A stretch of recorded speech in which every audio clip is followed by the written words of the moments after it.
Hello students, हम जब बात कर रहे थे यूकैरियोटिक कोशिकाओं की संरचना की, तो हमने पिछले कुछ वीडियो में हमने जैसे कोशिका झिल्ली, कोशिका भित्ति या इसके अलावा माइटोकॉन्ड्रिया, क्लोरोप्लास्ट, हरितकवक जिसको कह रहे हैं, उनकी संरचना को हमने पढ़ लिया था। अब क्योंकि यूकैरियोटिक कोशिका डिटेल में पढ़ी जाती है तो इसके कोशिकाओं को अलग अलग पढ़ा जाता है। तो आज हम कुछ अलग कोशिकाओं, नेक्स्ट जो कोशिकाओं उसके अंदर पाए जा रहे हैं उनके बारे में बात करेंगे। सबसे पहले हम स्टार्ट करते हैं आज एक नए कोशिकांग से ईआर, जिसको अंतःप्रदर्भी जालिका एंडोप्लाज्मिक रेटिकुलम कहा जाता है। ईआर की खोज जो की गई थी पोर्टर, क्लाउडे और फुलमैन। जनरली एग्जाम में क्वेश्चन आता है तो इस वर्ड पे फोकस होता है। फिर भी हमको तीनों नाम ध्यान होने चाहिए, पोर्टर, क्लाउडे और फुलमैन। इन्होंने ईआर की खोज की थी। ये जो शब्द दिया था ईआर एंडोप्लाज्मिक रेटिकुलम, ये शब्द दिया था पोर्टर के द्वारा दिया था। तो पोर्टर ने वर्ड दिया और इन तीनों के द्वारा खोज की गई थी। ईआर क्या चीज है? ईआर एक कोशिका में पाया जाने वाला सबसे बड़ा झिल्ली तंत्र है।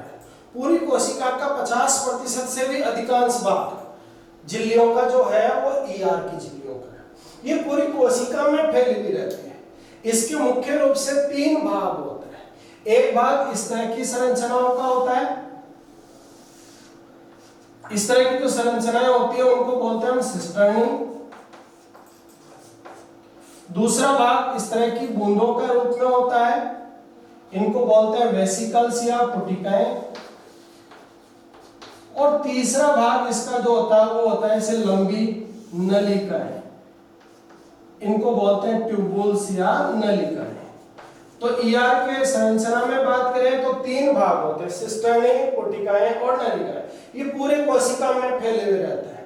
सिस्टर्नी का डायग्राम जैसे कि हम देख रहे हैं कि ये जनरली सिस्टर्नी जो होती है वो केंद्रक झिल्ली के साथ, जैसे केंद्रक की झिल्ली है, इसमें केंद्रक पे हम जानते हैं कि 2 झिल्लियां होती है। तो जो केंद्रक की बाहरी झिल्ली होती है उसके साथ जुड़ी भी होती है सिस्टर्नी जनरली। इस तरह से केंद्रक की बाहरी झिल्ली के साथ जुड़ी भी होती है।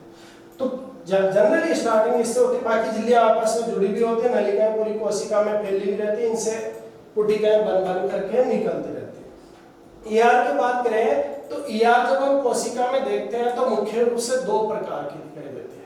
या तो ईआर इस प्रकार की होगी जिसके ऊपर इस तरह की संरचनाएं पाई जाएगी। ये संरचनाएं हैं राइबोसोम। अगर किसी ईआर पर राइबोसोम पाई जाते हैं तो वो ईआर ऊपर से देखने पर खुरदरी दिखाई देती है, रफ दिखाई देती है। इसलिए ऐसी ईआर के लिए हम वर्ड यूज करते हैं RER, rough endoplasmic reticulum. Hindi में बोले तो खुरदरी अंतःप्रदर्भी जालिका। लेकिन कुछ ईआर इस तरह की होती है जिनके ऊपर राइबोसोम नहीं पाए जाते हैं। अगर हम इनको बाहर से देखेंगे तो ये चिकनी दिखाई देगी, स्मूथ दिखाई देगी। इसलिए इस प्रकार की ईआर के लिए वर्ड यूज किया जाता है SER, स्मूथ एंडोप्लाज्मिक रेटिकुलम। तो ईआर 2 प्रकार की होगी, मुख्य रूप से RER और SER। आगे बात करें कि RER के बारे में थोड़ा सा डिस्कस करते हैं। RER या रफ एंडोप्लाज्मिक रेटिकुलम वो है जिसकी बाह्य सतह पर राइबोसोम पाए जाते हैं। हालांकि जानकारी रखिएगा कि ईआर सिंगल मेम्ब्रेन कोशिकांग है, एकल झिल्ली युक्त कोशिकांग है। ये जो 2 झिल्लियां दिखाई दे रही है ये दोहरी झिल्ली युक्त नहीं है। अगर इसको गोला बनाया जाए तो ये झिल्ली और ये झिल्ली एकल झिल्ली बनेगी। इसलिए ईआर के बारे में एकल झिल्ली युक्त कोशिकांग ध्यान रखना है। हमने पहले भी कहा था कि अगर आपको झिल्ली युक्त कोशिकांग याद करने हैं तो एक तरीका अपनाइएगा कि दोहरी झिल्ली युक्त कोशिकांग 3 याद कीजिएगा, माइटोकॉन्ड्रिया, हरितकवक और केंद्रक। अगर बिना झिल्ली युक्त याद करना है तो फिर 3 याद कर लीजिएगा, राइबोसोम, केंद्रिका और सेंट्रियोल, तारक केंद्र। और बाकी के जो भी नाम आते हैं, चाहे वो ईआर आ रहा है, चाहे गोल्जिका आ रहा है, चाहे लाइसोसोम आ रहा है, कुछ भी आ रहा है, बाकी के सभी कोशिकाएं सिंगल मेम्ब्रेन एकल झिल्ली युक्त होते हैं, वो याद करना है। हम बात कर रहे थे RER की।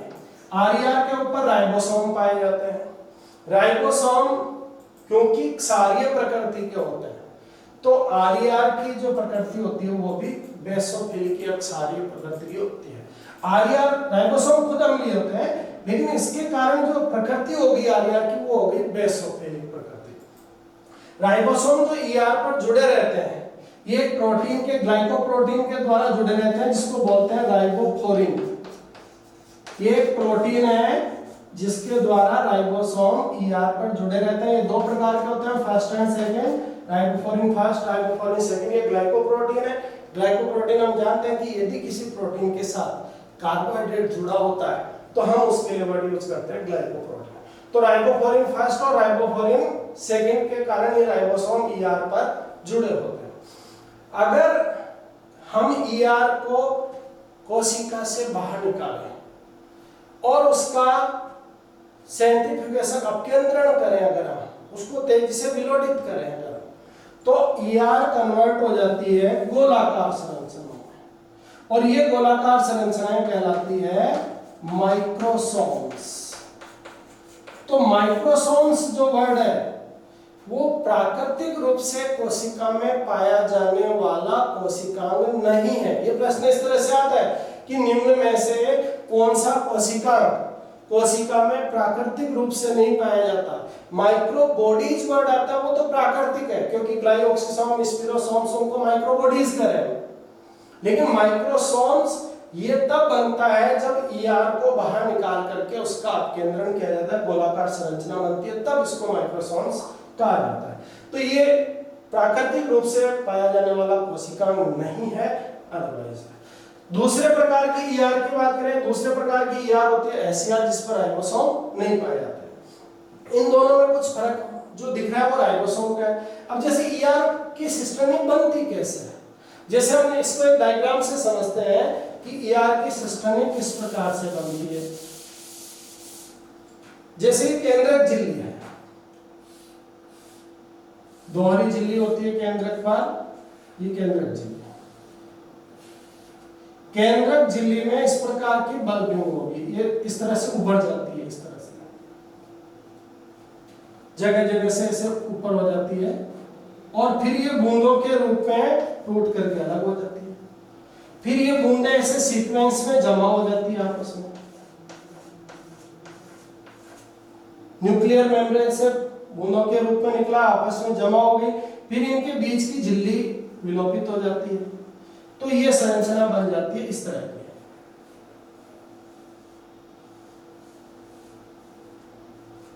इस संरचना को बोलते हैं हम लेमिनेटेड एनुली, पटलित एनुली बोलते हैं इसको। ये इसके ऊपर जब राइबोसोम जुड़ जाते हैं तो ये कन्वर्ट हो जाती है आरईआर में। ये न्यूक्लियर मेम्ब्रेन, ये एनुलेटेड लेमिनी, ये बन गई आरईआर, और आरईआर के राइबोसोम हटने पर निर्माण होता है एसईआर का। तो आरईआर या एसईआर का जो निर्माण होगा वो बेसिकली होता है केंद्रक झिल्ली से। अब हम बात करेंगे, ये तो इसकी संरचना की बात हुई, बात करें ईआर के कार्यों की। कार्यों की बात करें तो क्योंकि कोशिका में सबसे बड़ा झिल्ली तंत्र, नलिकाओं का तंत्र ईआर होता है, तो कोशिका में पदार्थों को इधर से उधर जाने के लिए, जिसको इंग्लिश में हम वर्ड यूज करें तो इंट्रा सेलुलर ट्रांसपोर्टेशन,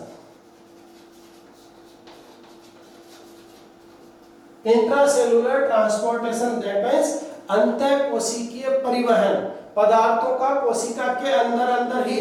ध्यान रखें, बायो में इंट्रा वर्ड आता है अंदर के लिए और इंटर वर्ड आता है दो के बीच के लिए। तो इंट्रासेलुलर दैट मींस कोशिका के अंदर अंदर पदार्थों का परिवहन करना है, तो काम में आती है ट्यूबुल्स या नलिकाएं। तो ये ईआर का एक कार्य हो गया।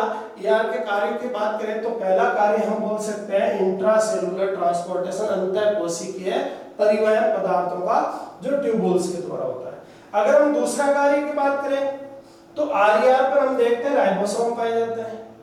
राइबोसोम का कार्य होता है प्रोटीन निर्माण करना। ये राइबोसोम जो प्रोटीन बनाएंगे वो ईआर के अंदर आ जाएगा इस तरह से, और फिर ईआर के किनारों से इस तरह से किनारे हो जाएंगे ईआर के, और ये बूंदों के रूप में प्रोटीन बाहर निकलेगा। तो हम कह सकते हैं कि ईआर का कार्य है प्रोटीन के संश्लेषण में सहायता करना। आरईआर का कार्य। आरईआर सहायक हो गई प्रोटीन संश्लेषण में। हालांकि प्रोटीन संश्लेषण का कार्य राइबोसोम द्वारा किया जाता है, लेकिन प्रोटीन का पैकेजिंग, उसको बूंदों के रूप में आगे गोल्जिकाएं तक भेजने का कार्य होता है आरईआर का। उसके बाद हम बात करें एसईआर की। एसईआर का क्या कार्य है? एसईआर का कार्य होता है, क्योंकि इसके ऊपर राइबोसोम नहीं है, तो निश्चित रूप से यह प्रोटीन संश्लेषण से जुड़ी हुई संरचना नहीं है। इसका मुख्य रूप से कार्य है वसा, या हम बोले ट्राइग्लिसराइड, या बोले हम कोलेस्ट्रॉल, या बोले हम स्टेरॉइड्स, ये सारे वसा के व्युत्पन्न है। इन सब के संश्लेषण से संबंधित जो संरचना है वो होती है एसईआर। जैसे स्टेरॉइडल हार्मोन होते हैं हमारे शरीर में, कुछ हार्मोन होते हैं, जैसे जनन हार्मोन स्टेरॉइडल होता है, तो टेस्टोस्टेरोन, प्रोजेस्टेरोन, ये सब स्टेरॉइड के हार्मोन है।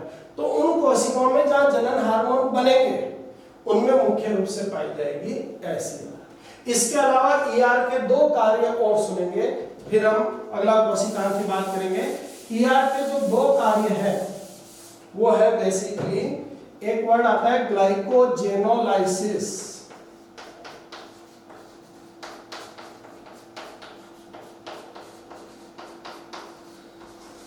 और दूसरा वर्ड होता है ग्लाइकोजेनेसिस।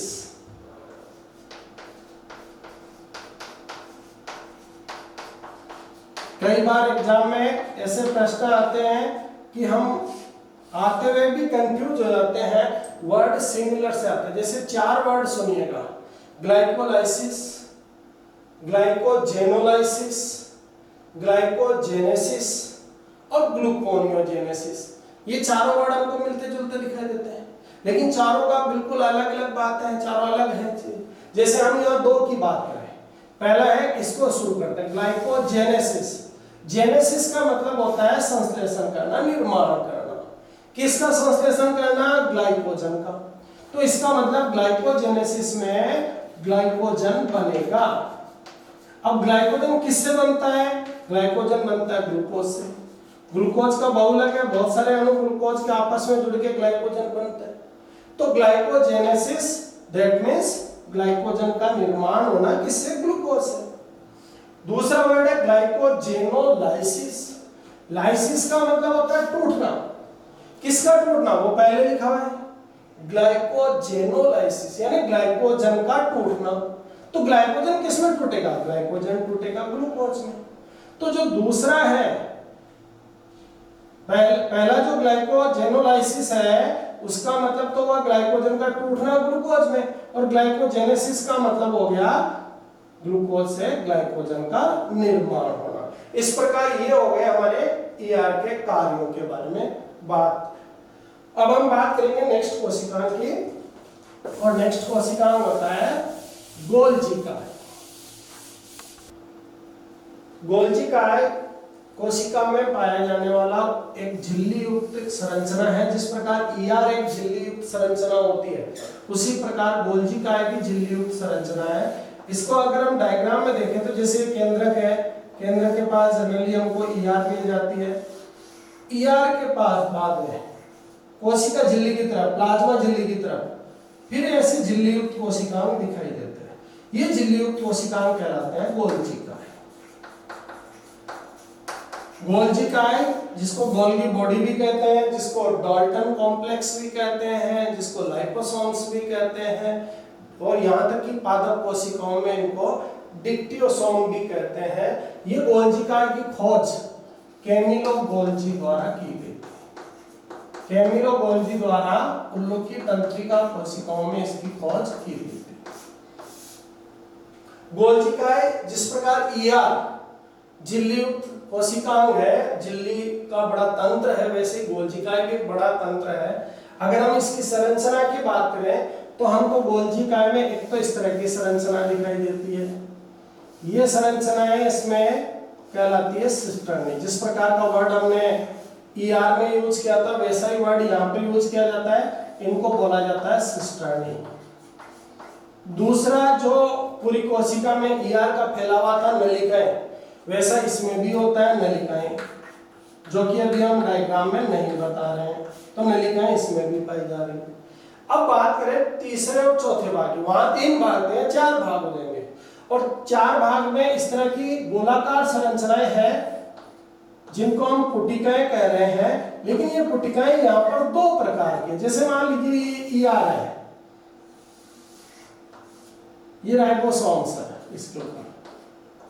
अब इस डायग्राम को इस तरह से समझिएगा कि ER के ऊपर जो राइबोसोम थे या केंद्रक झिल्ली के ऊपर जो राइबोसोम थे, केंद्रक झिल्ली पर भी राइबोसोम पाए जाते हैं, ER पर भी राइबोसोम पाए जाते हैं।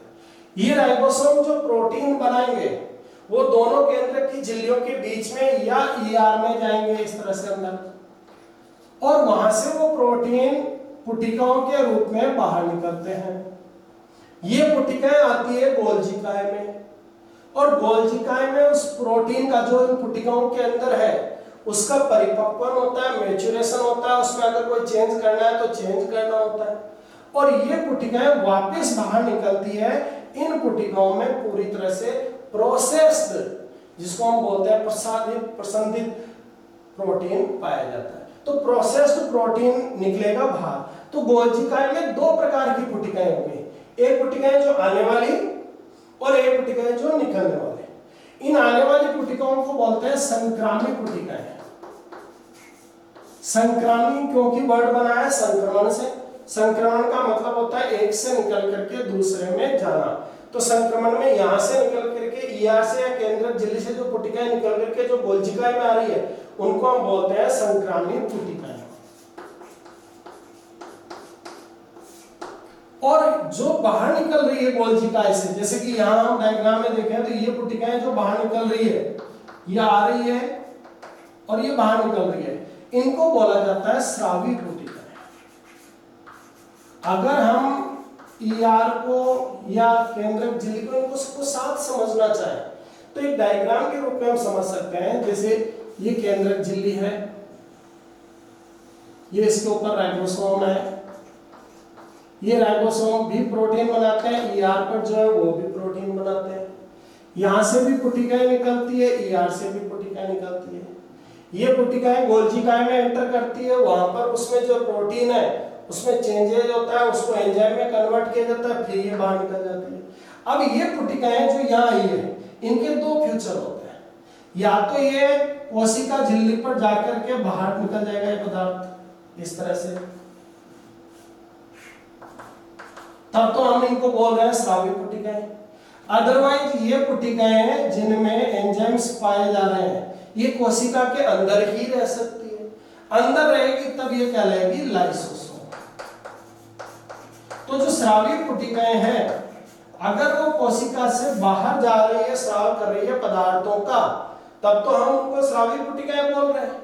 लेकिन अभी वो कोशिका के अंदर ही रह रही है तो फिर हम उनको बोलते हैं लाइसोसोम। लाइसोसोम का निर्माण डायरेक्ट भी हो सकता है, जैसे ER या केंद्रक झिल्ली से जो पुटिकाएं आएगी अगर उनके एंजाइम्स का कोई प्रोसेसिंग नहीं करना है तो फिर डायरेक्ट भी लाइसोसोम कहला सकते हैं। तो ER में भी हम कह सकते हैं कि लाइसोसोम का निर्माण करती है। लेकिन जनरली क्या होता है, जनरली ये होता है कि जो प्रोटीन ER या केंद्रक झिल्ली में बना वो प्रोटीन गोल्जिकाएं में आता है इन संक्रामी पुटिकाओं के द्वारा।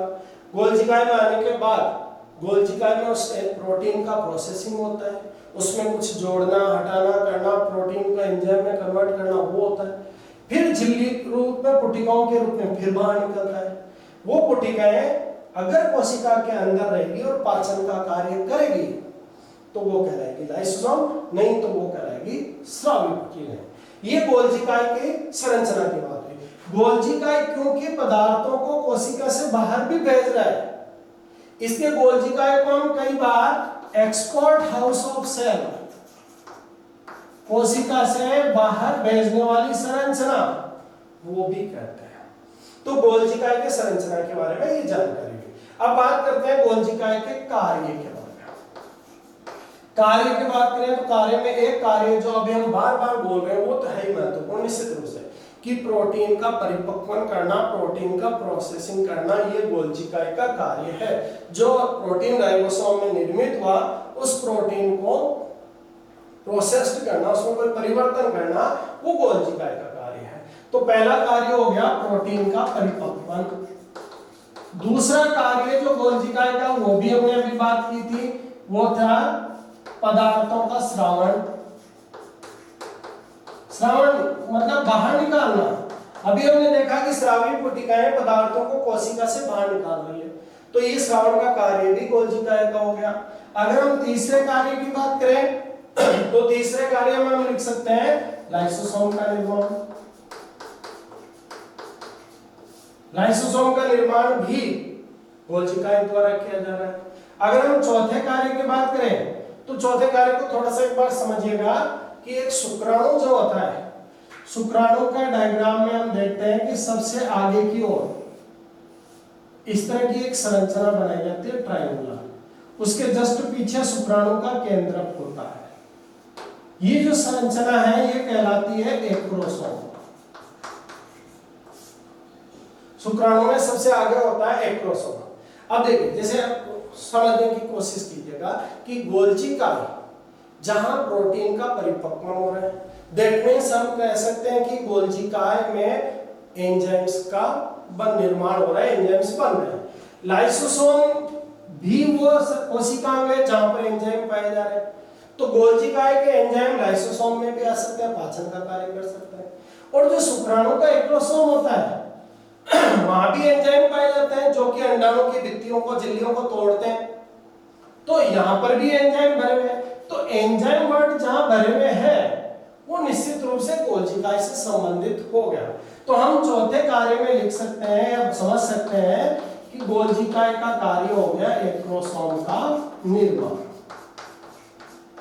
अब हम इसके अंतिम कार्य, पांचवें कार्य की बात करें। पांचवें कार्य की बात करें तो थोड़ा सा समझिएगा, जैसे कि दो पादप कोशिकाएं हैं। हमने जब कोशिका भित्ति पढ़ी थी उसमें हमने कहा था कि दो कोशिकाओं के बीच में मिडल लेमिला या मध्य पटलिका होती है। दो पादप कोशिकाओं की भित्ति आपस में मिडल लेमिला के द्वारा जुड़ी होती है। मान लीजिए ये पादप कोशिका है एक, ये इसका केंद्रक है, इसमें विभाजन हो गया, ये दो केंद्रक बन गए।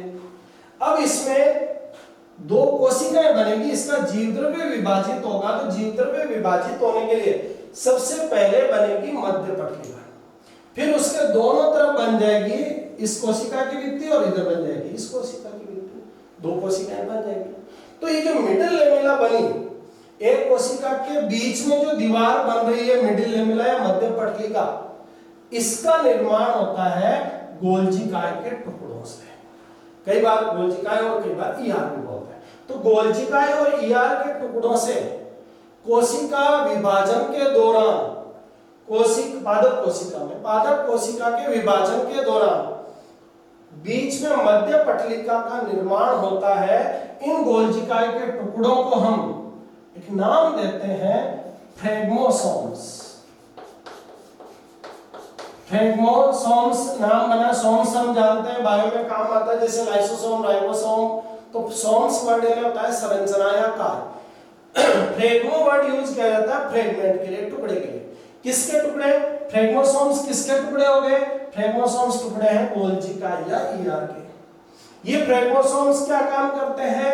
ये फ्रेगमोसोम्स कोशिका विभाजन के दौरान मध्य पटलिका का निर्माण करते हैं।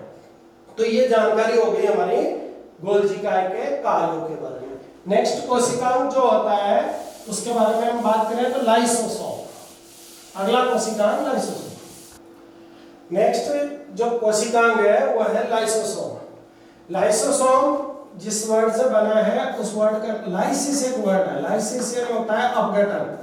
अपघटन का मतलब होता है तोड़ना। तो ऐसा कोशिकांग जो पदार्थों को तोड़ता है, और तोड़ने के लिए हम वर्ड दूसरा यूज करते हैं पाचन भी। तो ऐसा कोशिकांग जो कोशिका के अंदर पाचन का कार्य करता है उसके लिए हम वर्ड यूज करते हैं लाइसोसोम। लाइसोसोम की खोज जो की गई थी डी डुवे द्वारा की गई थी, लेकिन डी डुवे ने इसका जो नाम दिया था वो नाम था pericanalicular dense bodies. Pericanalicular dense bodies word दिया गया था डी डुवे द्वारा। खोज डी डुवे द्वारा की गई थी।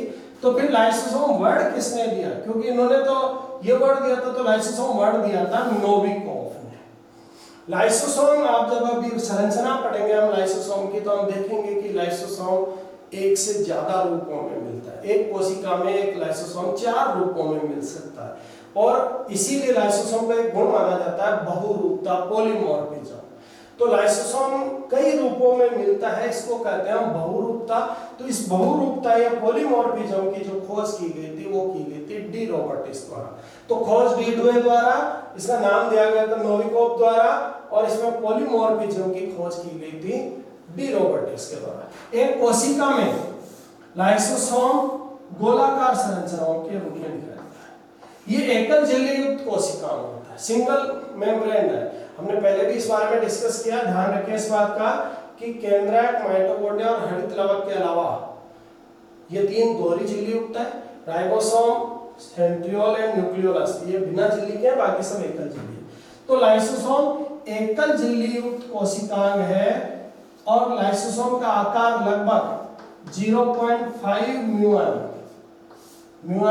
10⁻⁻⁶ मीटर माइक्रोमीटर, लगभग इतना इसका आकार होता है। अब लाइसोसोम की बात करें कि लाइसोसोम में क्या होता है, इसका निर्माण कहां से होता है, तो अभी हमने जस्ट अभी थोड़ी देर पहले हमने बताया था कि गोल्जी काई से पुटिकाएं जो निकलती है, या ईआर से जो पुटिकाएं निकलती है, या केंद्रक झिल्ली से जो पुटिकाएं निकलती है, अगर उनको कोशिका के अंदर ही रहना है, उनका परिपक्वन हो चुका है, उनमें एंजाइम भर चुके हैं, तो उस संरचना को हम कहते हैं लाइसोसोम। तो हम कह सकते हैं कि लाइसोसोम का निर्माण मुख्य रूप से गोल्जी काई से या फिर ईआर और केंद्रक झिल्ली से होता है। लाइसोसोम में एंजाइम भरे रहते हैं। ये एंजाइम मुख्य रूप से पाचक एंजाइम है, डाइजेस्टिव एंजाइम है। डाइजेशन के लिए हम एक दूसरा वर्ड और काम में लेते हैं, हाइड्रोलाइसिस। हिंदी में बोले तो जल अपघटन। जल अपघटन वर्ड पाचन के लिए काम में लिया जाता है। क्यों लिया जाता है, इसको सुन ले एक बार, कि जैसे पाचन किनका होता है, जैसे हमने भोजन किया हमने, हमारे भोजन में मुख्य रूप से प्रोटीन होता है, स्टार्च होता है या फैट होता है। इसके अलावा जो विटामिन मिनरल्स होते हैं, वाटर होता है, उनका डाइजेशन नहीं होता। 3 ही चीज का डाइजेशन होता है, कार्बोहाइड्रेट, प्रोटीन और वसा। जब डाइजेशन होता है तो होता क्या है कि जैसे हमने कार्बोहाइड्रेट में स्टार्च खाया, स्टार्च डाइजेशन में टूटेगा और ग्लूकोज में बदलेगा। प्रोटीन टूटेगा, अमीनो अम्लों में बदलेगा। वसा टूटेगा, ग्लिसरॉल और वसीय अम्लों में बदलेगा। लेकिन इनके टूटने के लिए, इनके सरल अणुओं में बदलने के लिए, इनके पाचन के लिए जल की आवश्यकता होती है। इसलिए पाचन को जल अपघटन यानी टूटना, पाचन के लिए ही हम दूसरा वर्ड यूज करते हैं, हाइड्रोलाइसिस। तो हम कह सकते हैं कि लाइसोसोम में हाइड्रोलाइटिक एंजाइम, जल अपघटनी एंजाइम पाए जाते हैं। जैसे पाचन एंजाइम तो बोलते हैं हम, लेकिन पाचन एंजाइम को हम ये भी बोल सकते हैं कि जल अपघटनी एंजाइम पाए जाते हैं। और अगर उनको बहुत सारे प्रकार के होते हैं, जैसे प्रोटीएज है, पाचन प्रोटीन का करने वाला, माल्टेज, सुक्रेज, इसके बाद एमाइलेज, ये कार्बोहाइड्रेट के पाचन करने वाले हो गए, लाइपेज है, डीएनएज है, आरएनएज है, फॉस्फेटेज है, सल्फेटेज है, ये बहुत सारे एंजाइम इसके अंदर पाए जाते हैं। अगर हम उनको कंबाइंड नाम देना चाहें तो इसके अंदर पाए जाने वाले सभी एंजाइम को हम हाइड्रोलेजेज कह सकते हैं। हाइड्रोलेजेज क्यों बोला, क्योंकि ये सारे क्या काम में आ रहे हैं, हाइड्रोलाइसिस के काम में आ रहे हैं। हाइड्रोलाइसिस दैट मींस डाइजेशन, पाचन। तो पाचन के काम में आने के कारण हाइड्रोलेजेज कहलाते हैं। ये सारे जो एंजाइम होते हैं लाइसोसोम में, वो हमेशा अम्लीय माध्यम में कार्य करते हैं, एसिडिक मीडियम में कार्य करते हैं। इसलिए इन एंजाइम्स को हम एसिड हाइड्रोलेजेज भी कहते हैं। लगभग pH 5 के आसपास ये कार्य करते हैं। pH 5 अम्लीय pH होती है, इसलिए इसके एंजाइम्स को हम एसिड हाइड्रोलेजेज कह सकते हैं। एंजाइम्स कौन से होते हैं वो हमने बता दिया। लगभग सभी चीजों का पाचन करने वाले एंजाइम, जैसे प्रोटीएज, कार्बोहाइड्रेट के लिए एमाइलेज, लाइपेज, डीएनएज, आरएनएज, ये सारे एंजाइम इसके अंदर पाए जाते हैं। सवाल एक उठता है कि यदि एंजाइम इसके अंदर है और इसके ऊपर है झिल्ली बनी हुई होती है प्रोटीन और लिपिड की, अंदर जो एंजाइम है वो भी प्रोटीन के पाचन करने वाले भी हैं, लिपिड के पाचन करने वाले भी हैं। तो प्रश्न यह उठता है कि क्यों नहीं वो एंजाइम इस झिल्ली का भी पाचन कर देते हैं। हालांकि हो जाता है ऐसा कभी कभी, लेकिन जनरली ऐसा क्यों नहीं होता कि लाइसोसोम के अंदर पाए जाने वाले एंजाइम उसकी झिल्ली का पाचन करें। तो उसका सिंपल सा आंसर तो यह है कि जो अंदर एंजाइम भरे रहते हैं वो इनएक्टिव फॉर्म में होते हैं, अक्रिय निष्क्रिय अवस्था में होते हैं।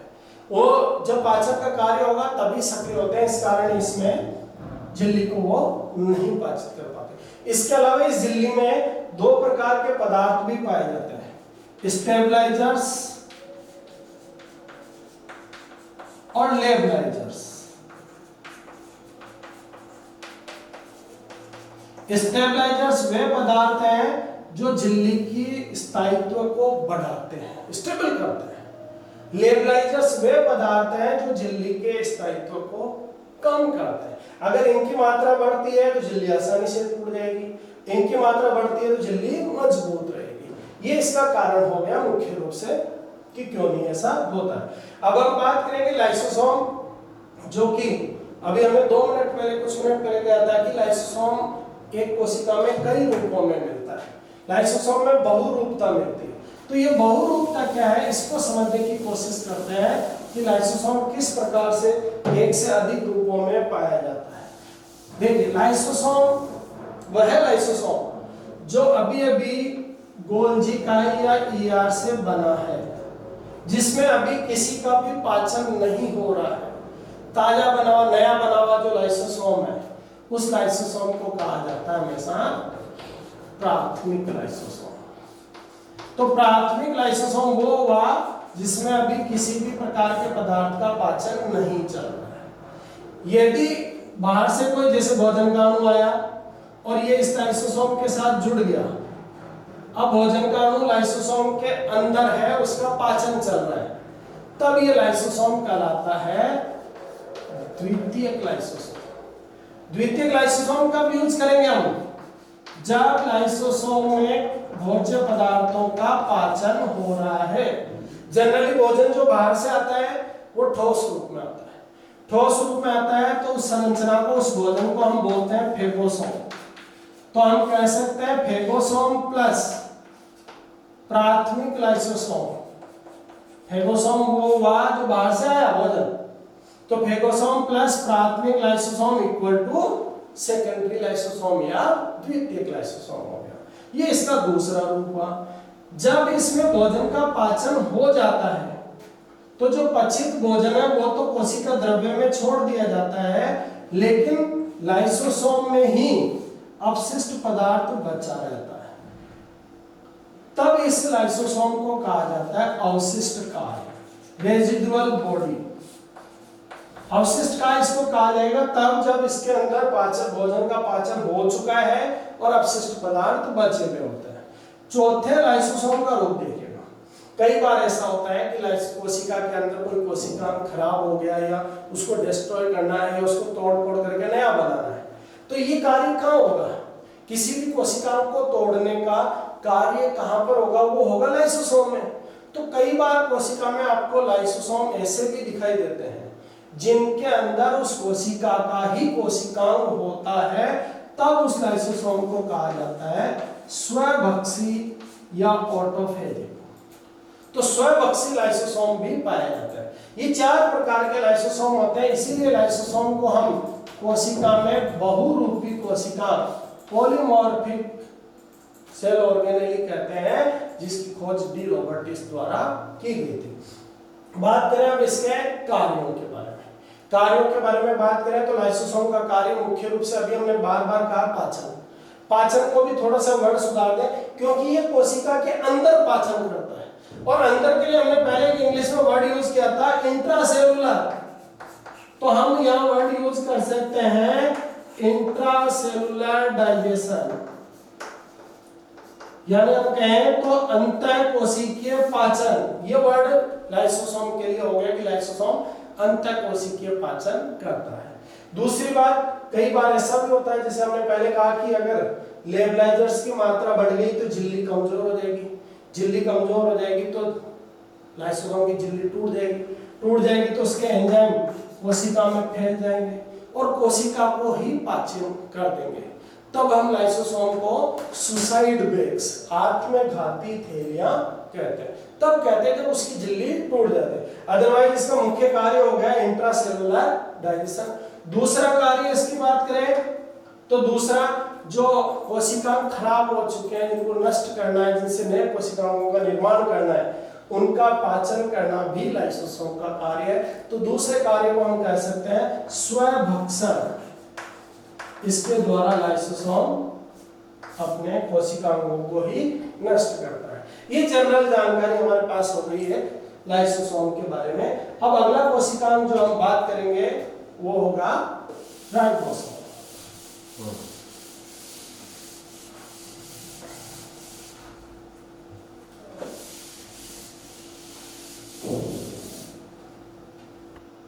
नेक्स्ट कोशिकांग जो अब हम बात कर रहे हैं राइबोसोम। राइबोसोम जो कि झिल्ली रहित कोशिकांग है। हमने कहा था कि 3 कोशिकांग के नाम याद कीजिएगा, एक तो राइबोसोम, दूसरा केंद्रक के अंदर पाया जाने वाला केंद्रिका, और तीसरा सेंट्रियोल। उनको हम बिना झिल्ली का या झिल्ली रहित कोशिकांग कह सकते हैं। राइबोसोम जिसकी खोज क्लाउडे द्वारा की गई थी, लेकिन इन्होंने इसको माइक्रोसोम वर्ड दिया था, जबकि राइबोसोम वर्ड दिया गया था पेलेडे। क्लाउडे और पेलेडे दोनों को सम्मिलित रूप से नोबेल प्राइज मिला था राइबोसोम की खोज के लिए 1974 में। राइबोसोम की बात करें तो राइबोसोम कोशिका में कहां मिल सकता है? राइबोसोम कोशिका में, यूकेरियोटिक कोशिका में केंद्रक की झिल्ली के ऊपर या फिर ईआर के ऊपर या फिर स्वतंत्र रूप से। यहां पर मुख्य रूप से राइबोसोम पाए जाते हैं। ये तीनों प्रकार के राइबोसोम जो केंद्रक झिल्ली पर पाए जा रहे हैं या फिर स्वतंत्र रूप से या ईआर पर पाए जा रहे हैं, इनका आकार होता है एटीएस का, जो कि एक आइडियल राइबोसोम होते हैं यूकेरियोटिक कोशिका के। लेकिन एक यूकेरियोटिक कोशिका में इन राइबोसोम के अलावा माइटोकॉन्ड्रिया के अंदर या हरितलवक के अंदर भी राइबोसोम पाए जाते हैं, जो जनरली 70S के होते हैं। कई बार हम देखेंगे जंतु माइटोकॉन्ड्रिया में 60S के राइबोसोम भी मिलते हैं। अगर स्तनधारियों के माइटोकॉन्ड्रिया की बात करोगे तो 55S के होते हैं। अगर कवक के राइबोसोम की बात करते हैं तो 70S के होते हैं। ये ज्यादातर जंतु माइटोकॉन्ड्रिया में, ये स्तनधारियों के मैमल्स के माइटोकॉन्ड्रिया में, और ये कवक में, ये इनकी साइज होती है। लेकिन फिर भी कॉमनली मुख्य रूप से 2 प्रकार की साइज मानी जाती है, 70S और 80S। 70S पहचान होती है प्रोकैरियोटिक राइबोसोम की, 80S पहचान होती है यूकैरियोटिक राइबोसोम की। लेकिन यूकैरियोटिक कोशिका के माइटोकॉन्ड्रिया और हरितलवक, इनमें जो राइबोसोम पाए जाते हैं वो 80S से छोटे आकार के होते हैं। राइबोसोम की बात करें तो राइबोसोम मुख्य रूप से 2 चीजों से बनते हैं, आरएनए प्लस प्रोटीन। इसीलिए राइबोसोम को कई बार ribonucleoprotein particles, RNP, ribonucleoprotein particles के नाम से भी जाना जाता है, क्योंकि इनके अंदर आरएनए होता है तो वो तो वर्ड हो गया राइबो न्यूक्लियो के लिए, और साथ में होता है प्रोटीन तो वो हो जाता है प्रोटीन के लिए। अगर हम राइबोसोम की संरचना की बात करें, तो हमने पहली जानकारी ये होनी चाहिए कि इसे एक झिल्ली रहित कोशिका होता है। दूसरी जो महत्वपूर्ण जानकारी है वो ये होती है कि राइबोसोम हमेशा 2 उप इकाइयों से बनता है। ये 2 उप इकाइयां इस तरह से होती है, छोटी उप इकाई, एक बड़ी उप इकाई। अगर हम 70S राइबोसोम की बात कर रहे हैं तो ये जो छोटी उप इकाई होती है ये होती है 30S की, और बड़ी उप इकाई होती है वो होती है 50S की। अगर हम यूकैरियोटिक के राइबोसोम 80S की बात कर रहे हैं तो छोटी उप इकाई होती है 40S की और बड़ी उप इकाई होती है 60S की। इन दोनों उप इकाइयों का निर्माण आरएनए और प्रोटीन से होता है। अगर हम 70S की या प्रोकैरियोटिक के राइबोसोम की बात करें जो हम पहले कर चुके हैं, अगर उसकी बात करें तो 30S वाले में 16S का आरएनए, S जो साइज का नापन किया जाता है S में, वो 2 चीजों का किया जाता है, या तो राइबोसोम का या आरएनए का। तो आरएनए जो 30S वाले में है वो कौन सा आरएनए होता है? 16S का आरएनए। प्लस इसमें होते हैं 21 प्रकार के प्रोटीन। 21 प्रकार के प्रोटीन 30S वाले में होते हैं। यदि हम 50S वाले की बात करें तो इसमें 2 प्रकार के आरएनए होते हैं, 23S और 5S के आरएनए होते हैं, प्लस इसमें 34 प्रकार के प्रोटीन होते हैं। तो ये प्रोटीन, इतने प्रकार के प्रोटीन और ये आरएनए, ये तो पाए जाते हैं 70S के राइबोसोम में, जो कि मुख्य रूप से प्रोकैरियोटिक में पाया जाता है। अगर हम यूकैरियोटिक की बात करें, यूकैरियोटिक की बात करें तो यूकैरियोटिक में जो 40S का उप इकाई है, 40S की उप इकाई में 18S का आरआरएनए, 18S का आरआरएनए होता है, प्लस 34 प्रकार के प्रोटीन होते हैं।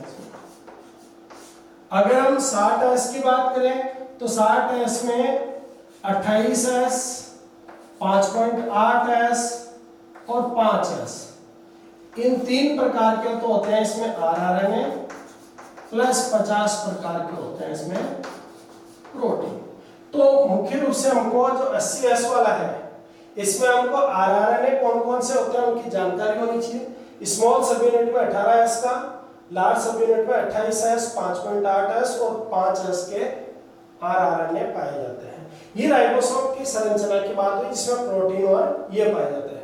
अगर हम देखें कि राइबोसोम का निर्माण कहाँ पर होता है, राइबोसोम बनता कहाँ पर है, तो एक कोशिका में जो केंद्रक होता है, उस केंद्रक में कुछ गहरे रंग की संरचनाएं होती है जिनको कहा जाता है केंद्रिका या न्यूक्लियोलस। केंद्रिका या न्यूक्लियोलस वह संरचना है केंद्रक में जहां पर राइबोसोम का निर्माण होता है। इसमें गुणसूत्र, जैसे गुणसूत्र केंद्रक में पाए जाते हैं, इनमें से गुणसूत्र का कुछ भाग केंद्रिका के अंदर से भी निकलता है।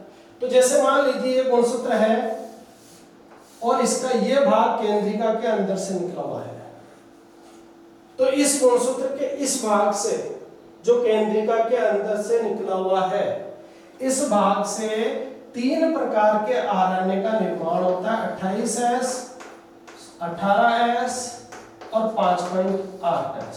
ये तीनों आरएनए गुणसूत्र के उस भाग से निर्मित होते हैं जो केंद्रिका से गुजर रहा है। और जो चौथा आरएनए है 5S का, उसका निर्माण गुणसूत्र के उस भाग से होता है जो केंद्रिका से बाहर है। ये चारों प्रकार के आरएनए, इनमें से 3 प्रकार के इस केंद्रिका के अंदर वाले भाग से और ये आरएनए बाहर वाले भाग से निर्मित होता है। फिर ये चारों प्रोटीन के साथ जुड़ करके छोटी उप इकाई और बड़ी उप इकाई बनाते हैं। फिर वो दोनों उप इकाइयां केंद्रक से बाहर निकल जाती है, अलग अलग जब रहती है तब बाहर निकल जाती है। बाहर आने के बाद वो दोनों उप इकाइयां जुड़ जाती है। राइबोसोम के दोनों उप इकाइयों को जुड़ने के लिए मैग्नीशियम आयन की आवश्यकता होती है।